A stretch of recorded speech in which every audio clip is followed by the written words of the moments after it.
Hey everybody, this is Adenike. I am here to do another vlog or video vlog.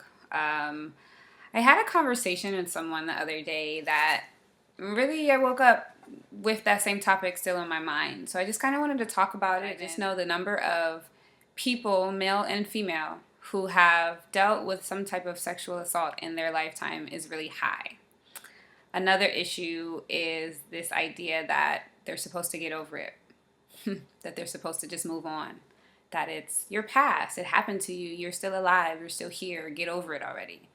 I remember when I was about 27, I was dating someone who, he said that to me a few times as I was dealing with some healing work. I was in therapy, I was talking about my experiences, and because he didn't understand, his reaction was, well, how long is this going to be going on? How long are you going to be dealing with this?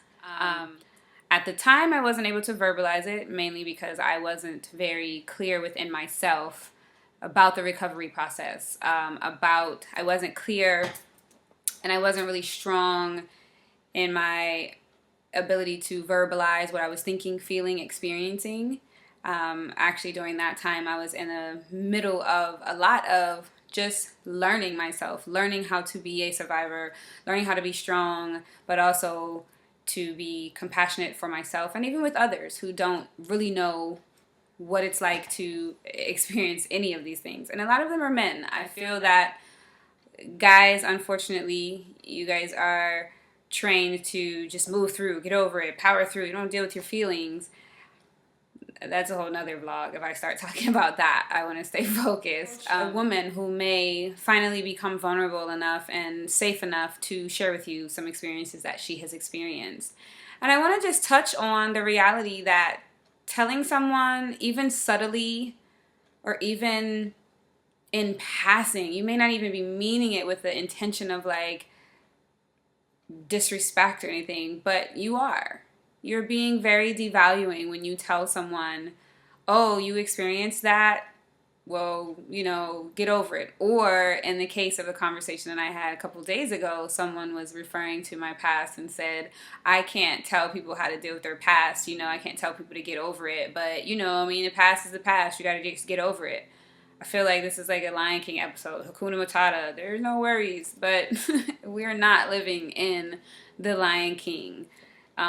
Even if we dissect that movie, in the end, he had to go back and deal with his past. That whole statement, oh, you were raped? Oh, I'm really sorry to hear that. Well, get over it. That happened to you. You're better. You're okay. You don't know that. And you immediately saying that to someone, phrase is, it's a devaluing tactic. You are now dismissing someone's experience. And something so vicious and so personally and intimately violating as a sexual assault, a rape, domestic violence, things that happen not only to someone physically, but emotionally, but mentally. Having someone tell you, even mentioning it as they're talking to somebody else, saying like, oh, you should get over it. It's so devaluing. It's so dismissive. It's actually hurtful, especially if you're around someone who has found their voice and feels comfortable enough with you to share things with you about their experience, about their past. If someone feels comfortable enough and safe enough with you to share with you about their past, if you don't know what to say, then don't say anything. Or one thing you could say is, wow, thank you for sharing that with me. I am so sorry you went through that. It's not your fault. And leave it there. Ask that person how you can be of support to them. Ask that person, what do you need? How can I be of support to you? Can I just sit here with you? Do you want to talk further? Do you want to not talk further? Don't dismiss. Don't brush over it. Just because it makes you uncomfortable, it's also uncomfortable for them to share, but they're opening up. They're sharing something with you. But there are resources that can help you as a support system, as a partner, especially if you're dating a woman who has experienced some type of domestic violence or physical assault, rape, childhood sexual abuse. It's a lot of resources to help support, really good resources. Find them. Ask questions, but be gentle. Be caring. But my biggest hope is that anybody who has experienced any type of traumas, particularly surrounding their sexuality, their body, and their emotions, that they are getting the help that they need professionally. I am an advocate for therapy, talk therapy. I am an advocate for somatic work, which is considered body work, Reiki, things of that nature, and even getting coaching. I believe that coaching can be very supportive if you have a therapist that is working with you. Just know that as a survivor, you have things that need to be done, because I'm not a believer in dwelling in the past. They dwell. Dwelling to me means sitting in, not acknowledging, but you're just in the middle of it.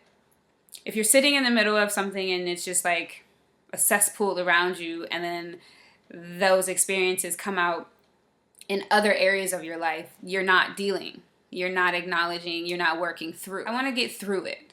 I want to work through it. You have to get through it. You have to mud through it. You've got to dig in there and clean out the wounds. If you don't clean out a wound and you just throw a Band-Aid on it, what is it going to do? It's going to get infected. It's going to be pussy. It's going to be nasty.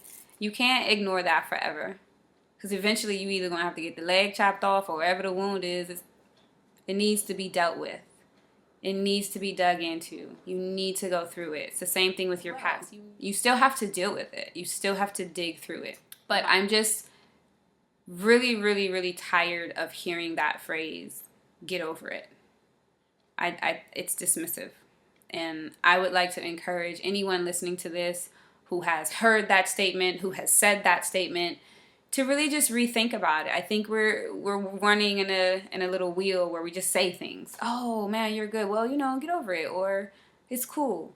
Stop dismissing people's feelings. Stop dismissing people's experiences. Stop dismissing your own.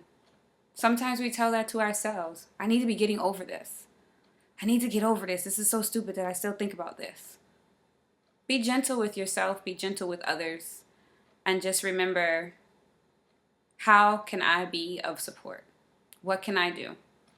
Even if it's just sitting in presence, holding space. If you don't know what that means, we can talk about that later. Hope everyone has an amazing day. Continue to live in light. Work on how you can be with someone, support someone. No longer be dismissive. No longer be devaluing. Be light. Have a good day.